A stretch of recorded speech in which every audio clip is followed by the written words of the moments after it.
Good morning friends, আশা করি তোমরা ভালো আছো, সুস্থ আছো। আজকে আমার আবার একটু বসিরহাটে যেতে হবে, কারণ আমি ব্লাউজের কাকিমাকে তো ব্লাউজ দিয়ে এসেছিলাম, কিন্তু ব্লাউজের পিসগুলো তো দিয়ে এসেছিলাম, কিন্তু ব্লাউজগুলো আর নিয়ে আসা হয়নি, কারণ সেই সময় কাকিমা রেডি করে উঠতে পারিনি। আমি তো দুদিন আগে গিয়েছিলাম, আর দুদিন আগে ব্লাউজটা তৈরি করা সত্যি ইম্পসিবল। তো সেই দিন আমি আর আইরিনকে রেখে দিয়ে আমি আর মানুষে গিয়েছিলাম, বেশ মজা করতে করতে লোকাল ট্রেনে। আসলে অনেক বছর লোকাল ট্রেনে ওঠা হয়নি। মানুষ প্রথমে বলছিল তুমি পারবে, এত বছরের অভ্যেস নেই। আমি বলছি দেখো, আমরা ছোটবেলার থেকে এই লোকাল ট্রেনে যাওয়া আসা করা পাবলিক, কখনো এটা পারবো না, এটা হতেই পারে না। তো ইছামতি লোকাল ভীষণ ভিড় হয়, অনেকেই জানে। ইছামতি না, সরি, হাসনাবাদ লোকাল। ইছামতি লোকালটা তো সকালবেলা আসে।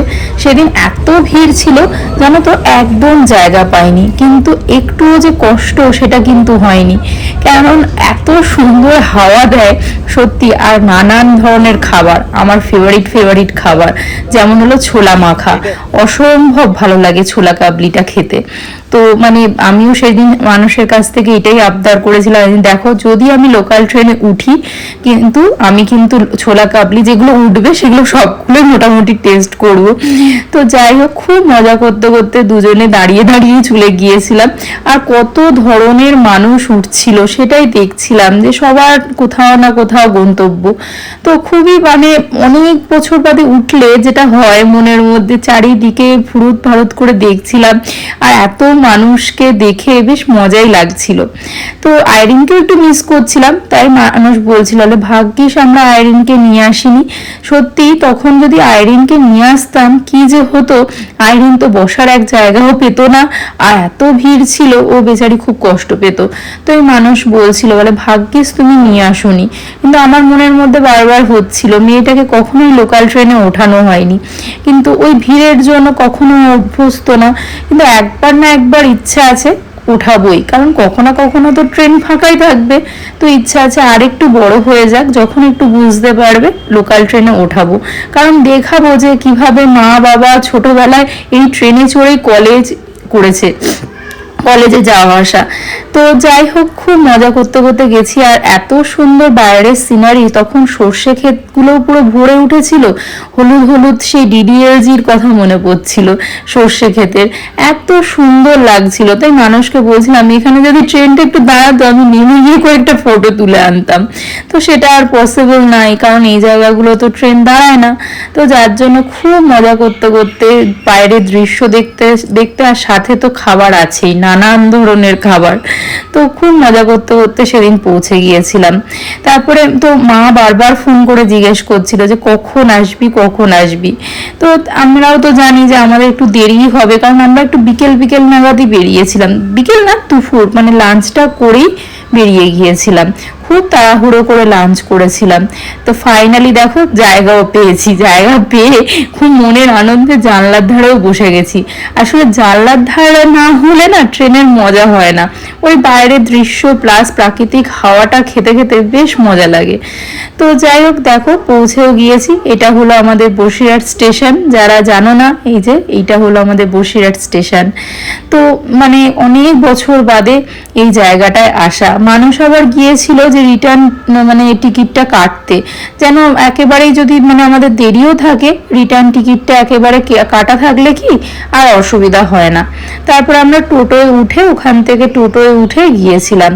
তো বেশ মজা লাগছিল আমার, সেই পুরোনো দিনের স্মৃতিগুলো মনে পড়ছিল, যখন কলেজ থেকে কলকাতা থেকে বাড়ি আসতাম। তো সেই দিনের কথাগুলো মনে পড়ছিল, এই বিকেলবেলা করেই আমি বাড়ি আসতাম। তো এই যে এইটা হলো আমার স্কুল, তোমাদেরকে দেখিয়ে দিলাম। এই স্কুলেই আমি ছোটোর থেকে বড় হয়েছি, ক্লাস 12 অবধি পড়েছি। এটা হলো বসিরহাট HMD, হরিমোহন দালাল। আর এই পাশ দিয়ে একটা গলি দেখলে, এই গলির ভেতরেই দিয়েই সোজা গেলে আমার বাড়ি। তো যাই হোক, খুব এখানটাই কাকিমার বাড়ি। তো এটা হলো টাউন হল, তো টাউন হলের এখানেই কাকিমার বাড়ি। আর কাকিমার বাড়ির থেকে অনেকটাই সেদিন দেরি হয়ে গেছিল, প্রায় সন্ধে হয়ে গিয়েছিল। হয়ে গিয়েছিল বেরোতে। তো মানুষ তো তাই বলছিল বলে আজকে ট্রেন না না পাই আমরা। আমি বলছি কেন, লাস্ট ট্রেন কটায়? তো বলছে লাস্ট ট্রেন কিন্তু মানে ধরাটা খুব ইম্পসিবল হয়ে যাবে, কারণ ওটাতে একটু ভিড়ই হবে, সবাই ওটাতেই চেষ্টা করবে ওঠার। তো এই যে আমি পৌঁছেও গেছি, দেখো কাজ টাজ সব মিটিয়ে। আর এখানে একটা মন্দিরও আছে মা কালীর। তো এখানেই আমাদের বসিরহাট স্টেশন। সেদিনও টোটো করেই আবার ফিরেছিলাম, খুব মজা লাগছিল। প্রথমে ভয় ভয় লাগছিল, এতবার আপ ডাউন করতে পারবো তো, মানে একবার আসা তারপরে আবার মানে ট্রেনে করে বাড়ি ফেরা। কিন্তু সত্যি বলছি এক ফোঁটাও যে কষ্ট সেটা কিন্তু একদমই হয়নি। এত বছরের মানে অভ্যেস নেই, তাও আমি কিন্তু মানে মজা করতে করতেই গিয়েছিলাম। তারপরে এখান থেকে একটু চাও খেয়ে নিলাম।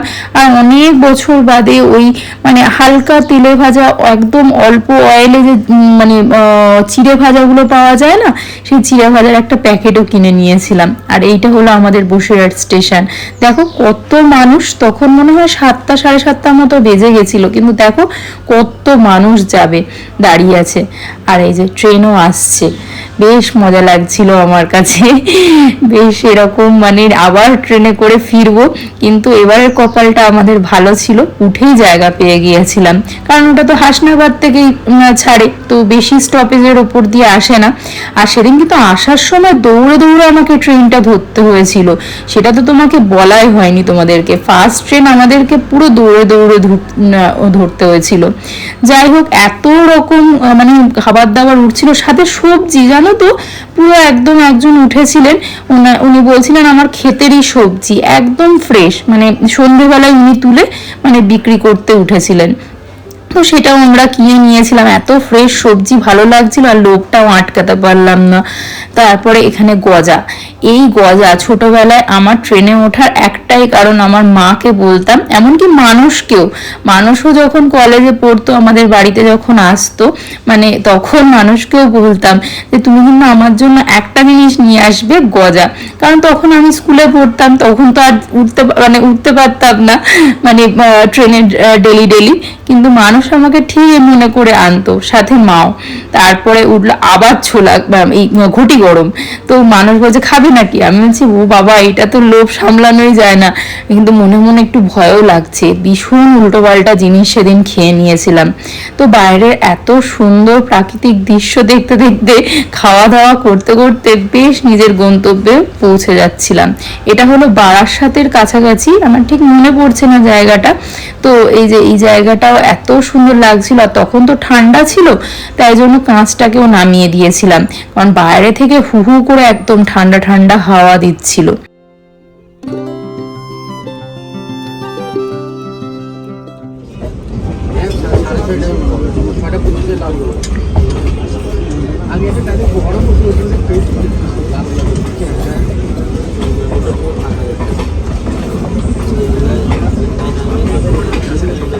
ওই দিন আর ডানকুনি লোকাল ধরলাম না, কারণ মেট্রো করেই ফিরলাম, অনেকটাই দেরি হয়ে গেছিল। আর কখন ডানকুনি লোকাল আছে আমি ঠিক জানি না, তো আর মানুষের কোনো আইডিয়া নেই।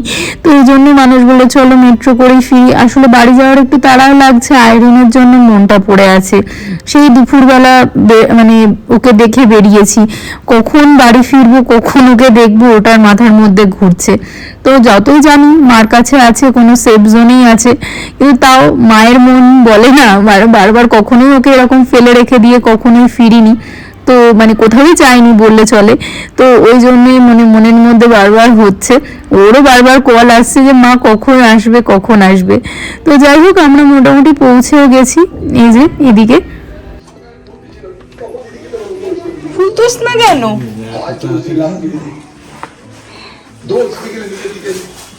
মানে একটু আগেই বাড়ি আসলাম, তো মাকে বললাম একটুখানি চা বানাতে, তো মাই বানালো। আর এদিকে আইরিনের জন্য এগুলো আইরিনের গিফট, তার মধ্যে আইরিনে এসেই খাওয়া কমপ্লিট। আর সারাটা দিন পুরো মোবাইল দেখেছে, যত মানে পেরেছে মোবাইল দেখেছে। আর এদিকে মাও বানিয়েছে পাটিসাপটা, আর এই পাটিসাপটার ভেতরের যে স্টাফিংসটা ওটাও মা নিজেই বাড়িতে বানিয়েছে। আচ্ছা, ওর নাম হলো খিরসা। এই যে ভেতরে ক্ষীর, এই মানে ভেতরে এই যে ক্ষীর দেয়া, এই যে তাহলে হ্যাঁ হ্যাঁ ময়দা সুজি দিয়ে, আচ্ছা চালের গুঁড়ি দিওনি? ও ভাই, তাহলে তো মানে সেই ময়দা দিয়ে দিয়েছো। খেয়ে দেখ, খা, কাট কাট কর, কাট কর, কাট কর।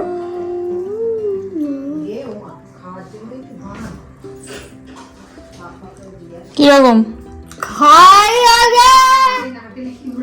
ওকে খা,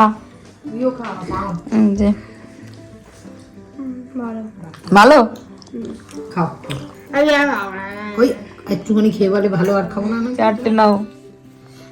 blue blue blue blue colour change blue blue blue colour change blue blue blue colour change blue blue blue blue. পড়ে গেছে একটা। আজকে মা রান্না করেছে হলো প্রন পোলাও আর চিকেন। আইরিন, তোমার অনারে কেমন হয়েছে খেতে? আইরিনের ফেভারিট ডিশ। আর রাত এখন বাজে, দেখাও মোবাইলটা, রাত 11:23 বাজে, এখনো বলছে খেলে যাবে। দাদুর খাওয়া দাওয়া হয়ে গেছে। আমি বলেছি তোর জন্য, তোর খাওয়া দিচ্ছি শেষ হচ্ছে। তাহলে আজকের মতো খেলা দাদু জিতে গেল। আর যেভাবে সাপেল হ্যান্ডস হয়েছে, বাবারে বাবা, এরম সাপেল হ্যান্ডসে ঘুরে ঘুরে তুই আর তোর দাদু, আর আমি একবার করেছি, অনেক হয়ে গেছে। আবার কালকে আমরা খেলবো, ঠিক আছে? এই দাদু আর পাচ্ছে না, দাদু ঘুম পাচ্ছে। এবার সে খেতে তো শুবি না, ও শুসনি, মোবাইল দেখেছে সারা দুপুর। আমি ছিলাম না, সারাটা দুপুর মোবাইল দেখেছে, এমনকি বাড়ি আসার পরেও মোবাইল দেখো। আমি বলছি আবার আমার দিকে কেমন গুল্লা গুল্লা হয়ে তাকিয়েছিল। যাই হোক, চলো আজকের মতো খেলা শেষ, দাদু জিতে গেছে। আবার কালকে সবাই দেখছে তুই রেগে যাচ্ছিস সেরকম। আমার জিতটা অনার হচ্ছে দুজনের। এই মা না, এরম হয় না। তুমি আইরিন জিতে গেলে আইরিনের হতো, আর কিছু করার নেই। আইরিনকে দিয়ে দিলাম যেটা, টপিকটা দিয়ে দিলাম।